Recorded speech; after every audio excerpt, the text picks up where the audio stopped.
You're trying to train your son to win the championship. And so that's a series of games. But then life isn't the championship.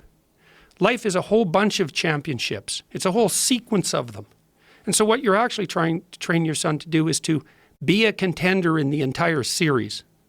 And the way you do that is by helping him develop his character. And the character is actually the strategy that would enable him to win the largest number of games across the largest possible span of time. And one way you do that if you're a kid is like, well, what do you want to do with your kid? You don't want to teach him to win. You want to teach him to play well with others. And that's to be reciprocal. So that means to try to win, but also to pay attention to developing the other people around him and not to put winning the game above everything at all times. So then he's fun to play with. And this is absolutely crucial. You can help your kid become fun to play with between the ages of 2 and the age of 4. If your kid is fun to play with, then what happens? Kids line up to play with him. And adults line up to teach him. And if kids line up to play with him, then he'll have friends his whole life. And he'll be socialized and he'll be invited to many games, some of which he'll win, all of which he'll be able to participate in. And if he's fun to play with, then adults will teach him things, and then he wins at life.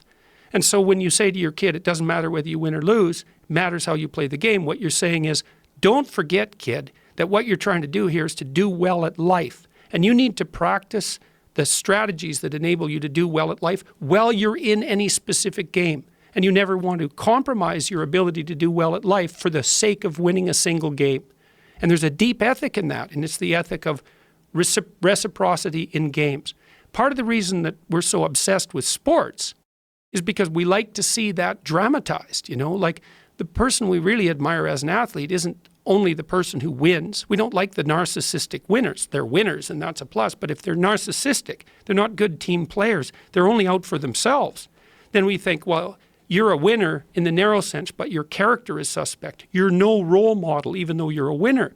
And it's because we're looking for something deeper.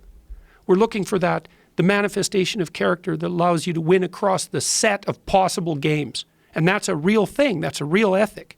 It's a fundamental ethic.